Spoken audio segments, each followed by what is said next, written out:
Hello friends, welcome to my YouTube channel. तो दोस्तों, हमने रीड लेवल 1 और 2 का कोर्स स्टार्ट किया था, जिसमें कि हम संधि और समास के टॉपिक को पढ़ चुके हैं। और आज हम पढ़ेंगे शब्दों के भेद, कि शब्दों के भेद क्या होते हैं, उन्हें कितने कितने भागों में बांटा है और उन भागों के भी क्या क्या भेद होते हैं, उन सब के बारे में आज हम अच्छे से पढ़ेंगे। तो स्टार्ट करते हैं शब्दों के भेदों के बारे में। Let's start. तो देखिए दोस्तों, शब्दों के भेद। दोस्तों, रूप परिवर्तन के आधार पर हम शब्दों को दो भागों में बांटते हैं।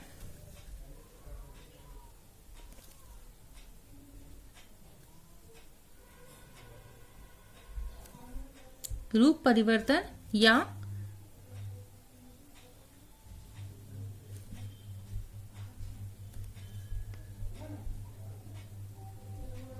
प्रयोग के आधार पर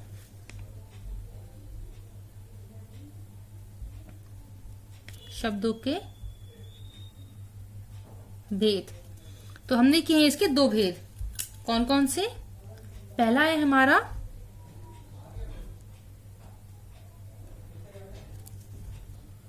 विकारी शब्द और दूसरा प्रकार है इसका हमारा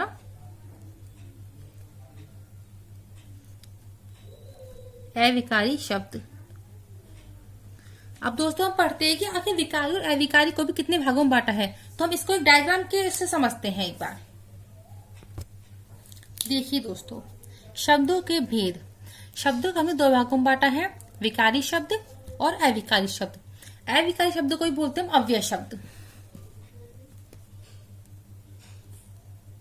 अव्यय या अविकारी शब्द। विकारी शब्दों को भी चार भागों में बांटा है, संज्ञा, सर्वनाम, विशेषण और क्रिया। और अविकारी शब्दों को भी चार भागों में बांटा है, क्रिया विशेषण अव्यय, समुच्चय बोधक अव्यय, संबंध बोधक अव्यय और विस्मयादि बोधक अव्यय। विकारी शब्द क्या होते हैं? दोस्तों, विकारी शब्द वे शब्द होते हैं जिन्हें लिंग, वचन, काल, कारक और पुरुष के द्वारा परिवर्तन किया जा सकता है, वो होते हैं हमारे विकारी शब्द। और अविकारी कौन से होते हैं? जिन्हें लिंग, वचन, काल के अनुसार परिवर्तित नहीं किया जा सकता है, वो होते हैं हमारे अविकारी शब्द। ये परिभाषा समझते हैं हम इसे। पहले हम पढ़ते हैं विकारी शब्दों को। पहला है हमारा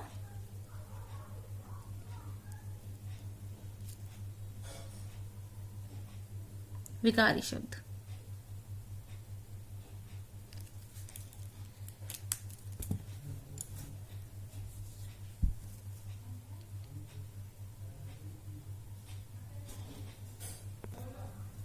देखिए दोस्तों, विकारी शब्द जिन शब्दों के रूप में लिंग, वचन, काल, कारक व पुरुष के द्वारा परिवर्तन किया जा सकता है, विकारी शब्द कहलाते हैं। जैसे संज्ञा, सर्वनाम, विशेषण और क्रिया, ये क्या है हमारे विकारी शब्द। और अविकारी शब्द कौन से होते हैं? जिन शब्दों के रूप में लिंग, वचन, काल, कारक व पुरुष के द्वारा परिवर्तन नहीं होता है, अविकारी शब्द कहलाते हैं। वो भी चार प्रकार के होते हैं, क्रिया विशेषण, समुच्चय बोधक, संबंध बोधक और विस्मयादि बोधक अव्यय। अब दोस्तों, सबसे पहले हम पढ़ेंगे विकारी शब्दों को, जिसमें से इसका पहला प्रकार संज्ञा। इसके बारे में आज हम स्टार्ट करते हैं। संज्ञा किसे कहते हैं, उसके प्रकार वगैरह जो भी है संज्ञा के बारे में पढ़ते हैं। देखिए दोस्तों, संज्ञा। संज्ञा शब्द का शाब्दिक अर्थ होता है नाम, अर्थात जो शब्द किसी व्यक्ति, वस्तु, स्थान, भाव या प्राणी के नाम का बोध कराते हैं, उन्हें संज्ञा कहते हैं।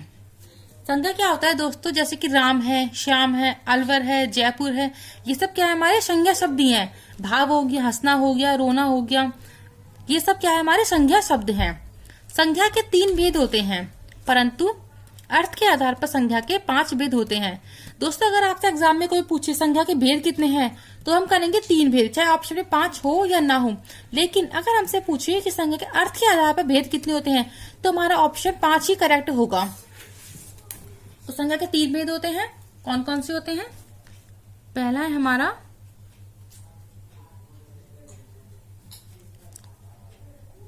व्यक्तिवाचक संज्ञा, दूसरा है हमारा जातिवाचक संज्ञा। और इसका तीसरा प्रकार है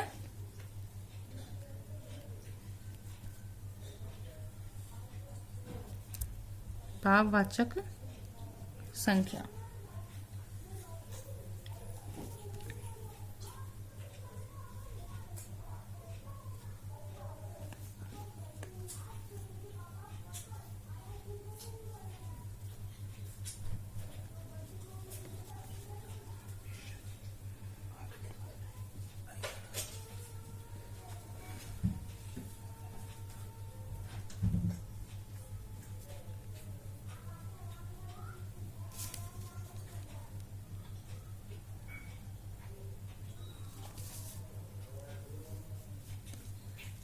व्यक्तिवाचक संज्ञा, जातिवाचक संज्ञा और भाववाचक संज्ञा। और जातिवाचक संज्ञा के भी दोस्तों दो भाग होते हैं, समूहवाचक संज्ञा और द्रव्यवाचक संज्ञा।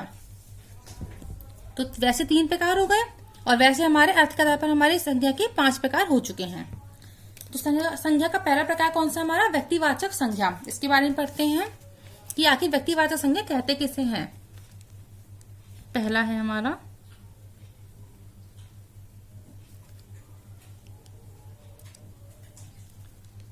व्यक्तिवाचक संज्ञा।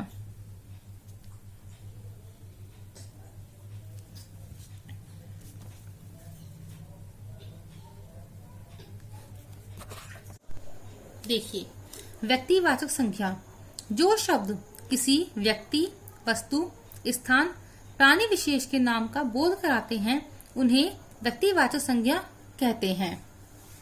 जैसे नदी, पर्वत, सागर का नाम हो गया, किसी भी नगर का, किसी राज्य का, किसी देश का नाम हो गया, वार का, महीनों का नाम हो गया, समाचार पत्रों का नाम हो गया, पुस्तक का नाम हो गया, किसी त्योहार का, किसी उत्सव का नाम हो गया, ऋतुओं का, दिशाओं का नाम हो गया, किसी व्यक्ति विशेष का नाम हो गया। तो ये सब किसमें आते हैं दोस्तों? ये सब आते हैं हमारे व्यक्तिवाचक संज्ञा में।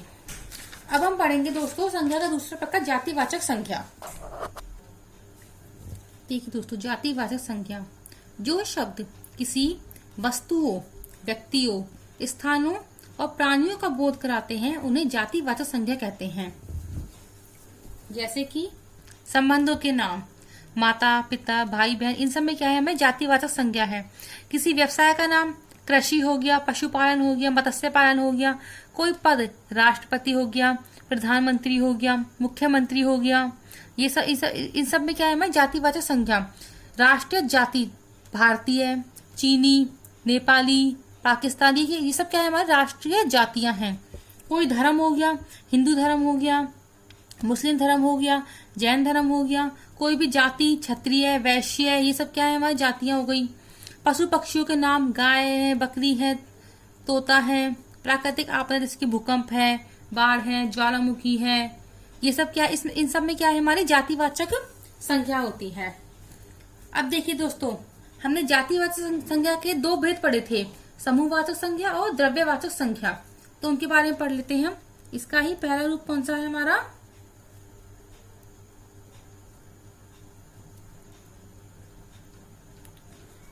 समूहवाचक संज्ञा।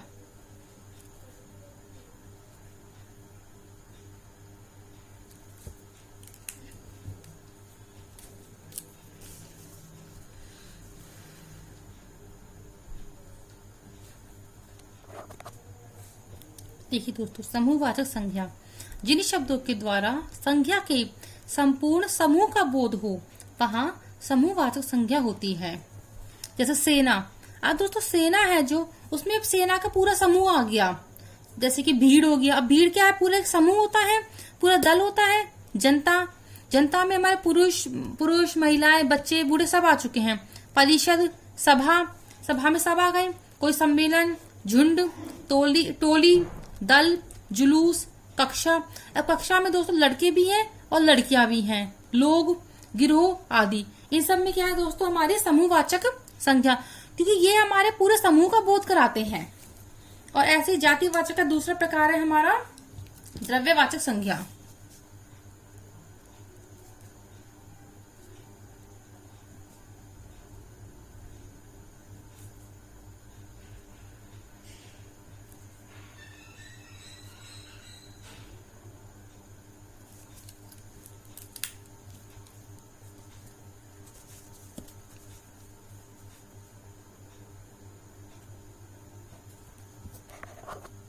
देखिए दोस्तों, द्रव्यवाचक संज्ञा जिन संज्ञा शब्दों के द्वारा पदार्थ की तीनों अवस्थाओं कौन कौन सी, ठोस, द्रव और गैस का बोध होता हो, द्रव्यवाचक संज्ञा कहलाती है।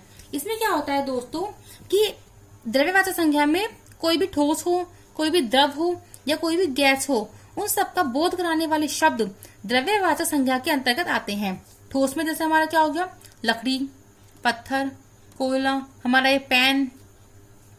द्रव में पानी हो गया, दूध हो गया, पेट्रोल हो गया, केरोसिन हो गया, कोई भी लिक्विड आइटम जो भी है वो सब आएगा द्रव में।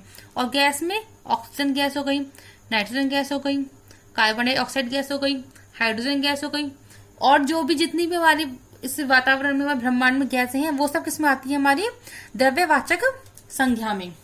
तो इस तरह हम दोस्तों हमने जातिवाचक संज्ञा के दोनों रूपों के बारे में पढ़ लिया है। और अब हम पढ़ते हैं संज्ञा का अंतिम, पांचवा और अंतिम रूप, भाववाचक संज्ञा।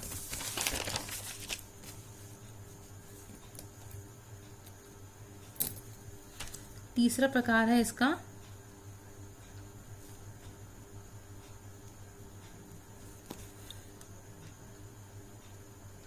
भाववाचक संज्ञा। तो किसे कहते हैं भाववाचक संज्ञा?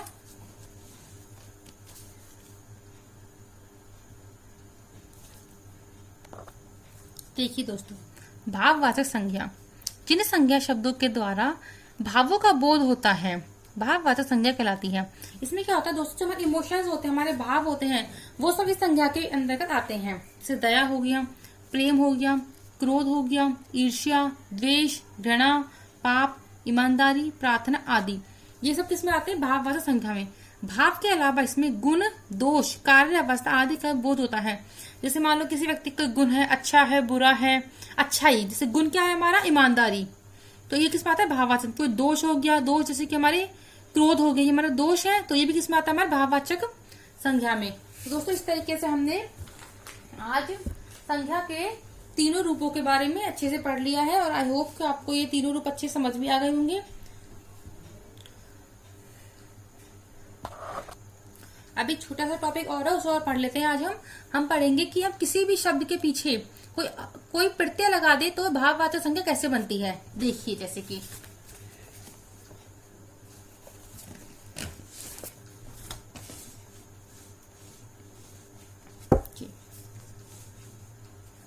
यदि हम जातिवाचक संज्ञा, सर्वनाम, विशेषण, क्रिया व अव्यय शब्दों के पीछे कोई भी प्रत्यय लगा दें तो भाववाचक संज्ञा का निर्माण होता है। जैसे देखिए, जातिवाचक संज्ञा से भाववाचक संज्ञा बनाना। मानव, ये क्या है, हमारी जातिवाचक संज्ञा है, इसके पीछे हमने लगाया ता प्रत्यय, तो बन गया मानवता, जो कि क्या है, भाववाचक संज्ञा है। पागल क्या है, जातिवाचक संज्ञा है, उसके पीछे लगाया हमने पन प्रत्यय, क्या बन गया, पागलपन, भाववाचक संज्ञा। पशु में लगाया ता प्रत्यय, बन गया पशुता। अब है हमारा सर्वनाम से भाववाचक संज्ञा बनाना। जैसे निज है, निज में हमने लगाया ता प्रत्यय, तो क्या बन गया, निजता। सर्व में लगाया हमने स्व प्रत्यय, क्या बन गया, सर्वस्व। अपना में लगाया हमने पन प्रत्यय, क्या बन गए, अपनापन। जो तीनों क्या है, ये हमारे भाववाचक संज्ञा के उदाहरण हैं। विशेषण से भाववाचक संज्ञा बनाना। ऊंचा, ऊंचा क्या है, विशेषण है, इसमें लगाया हमने ई प्रत्यय, ऊंचाई, ये क्या है, भाववाचक संज्ञा है। भला का ई प्रत्यय लगाने से भलाई, और मीठा में स प्रत्यय लगाने से, मीठा में आस प्रत्यय लगाने से बना मिठास। तो ये सब क्या है, हमारे भाववाचक संज्ञा है। अब देखिए क्रिया, क्रिया से पढ़ना, पढ़ना में लगाया हमने आई प्रत्यय, तो क्या बन गया, पढ़ाई। पढ़ाई क्या है, हमारा भाव है, और पढ़ना क्या है, क्रिया है। छड़ना का छड़ाई, लिखना का लिखाई, और लड़ना का लड़ाई, ये सब क्या है, हमारी भाववाचक संज्ञा। अब देखिए अव्यय से, जैसे अव्यय क्या है हमारा, बाहर, इसमें लगाया हमने ई प्रत्यय, क्या बन गया, बाहरी। भीतर का भीतरी, निकट का निकटता, ये सब क्या है, हमारे भाववाचक संज्ञा, और ये क्या है, हमारे अव्यय। दोस्तों एक नोट है, वो देखिए, यदि हम विशेषण, संज्ञा और भाववाचक संज्ञा को बहुवचन के रूप में प्रयुक्त करें तो वह जातिवाचक संज्ञा बन जाती है। जैसे देखिए, रावण है, ये क्या है, हमारी व्यक्तिवाचक संज्ञा है, लेकिन हमने बोला रावणों से बचो। अब रावणों है, ये हमने किसी उस रावण के लिए प्रयोग में नहीं लिया, ये हमने लिया है एक, इसको हमने एक प्रजाति टाइप का बना दिया, तो क्या बन गया, हमारी जातिवाचक संज्ञा, रावणों से बचो। ऐसे देखिए, आज गली गली में जयचंदों की कमी नहीं है। अब जयचंद क्या था, अगर अपन जयचंद देखें पृथ्वीराज चौहान के संबंध में करके, तो जयचंद क्या था, बहुत ईर्ष्यालु इंसान था। तो इससे हमने क्या बोला है कि आज गली गली में ईर्ष्यालु लोगों की कमी नहीं है। अब ईर्ष्यालु को हमने किसकी उपमा दी है, जयचंद की उपमा दी है। ऐसे ही बुराइयों से बचो। अब बुराई तो क्या है, हमारी भाववाचक संज्ञा है, लेकिन जब हमने इसे बहुवचन में प्रयुक्त किया तो क्या बन गया हमारी, ये जातिवाचक संज्ञा। तेरे मेरे बीच में ना जाने कब दूरियां बढ़ गईं। अब दूरियां बहुवचन रूप है तो ये क्या है, हमारी जातिवाचक संज्ञा। देश में अनेक विभीषण हैं। अगर आप विभीषण देखें तो रावण के संबंध में तो विभीषण एक व्यक्तिवाचक संज्ञा है, लेकिन हमने क्या है, विभीषण क्या था, घर का भेदी लंका ढाई, तो उसमें हमने ये लिया अनेक विभीषण। ये क्या लिया है हमने, एक जातिवाचक रूप में लिया है। अब जैसे देखिए, जब जातिवाचक संज्ञा व्यक्ति या वस्तु विशेष के लिए प्रयुक्त की जाती है तो वे जातिवाचक होते हुए भी प्रयोग का द्वारा व्यक्तिवाचक बन जाती है। जैसे कि देखिए, नेताजी अब नहीं रहे। अब नेताजी है, वैसे तो हमारी कौन संज्ञा है इसमें, जातिवाचक संज्ञा, लेकिन हमने लिया नेताजी अब नहीं रहे। नेताजी किसके लिए हमने, सुभाष चंद्र बोस जी के लिए, तो ये क्या बन गया हमारी व्यक्तिवाचक संज्ञा। और देखिए, जब कभी द्रव्यवाचक संज्ञा बहुवचन के रूप में द्रव्य के प्रकारों के रूप में प्रयुक्त की जाती है तब वह जातिवाचक बन जाती है। जैसे कि यह खिड़की कई प्रकार की लकड़ियों की बनी है। अब लकड़ी तो क्या है, हमारी द्रव्यवाचक संज्ञा है, लेकिन हमने लिया है बहुवचन में, तो ये क्या बन गई हमारी जातिवाचक संज्ञा। यह मकान कई पत्थरों से बना है। पत्थर क्या है हमारा, द्रव्यवाचक संज्ञा है, लेकिन बहुवचन में क्या बन गई है हमारी जातिवाचक संज्ञा। तो दोस्तों, इस तरीके से हमारा संज्ञा का टॉपिक कंप्लीट हो गया है।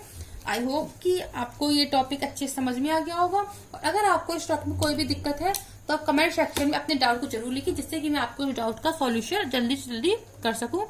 और ऐसे ही आप हमारी वीडियो को देखते रहिए और बने रहिए हमारे साथ, और मेरी इस वीडियो को लाइक कीजिए, कोई दिक्कत हो तो कमेंट कीजिए, और अपने दोस्तों के साथ इसे शेयर कीजिए, जिससे कि वो भी हमारी इस वीडियो को देखें और अपने टॉपिक्स को अच्छे से कंप्लीट कर सके और अपने रीड में एक सीट को जल्दी से जल्दी पा सके। तो दोस्तों, बन रही है ऐसे हमारे साथ, और हमारे चैनल को सब्सक्राइब करना ना भूलें। Thank you friends.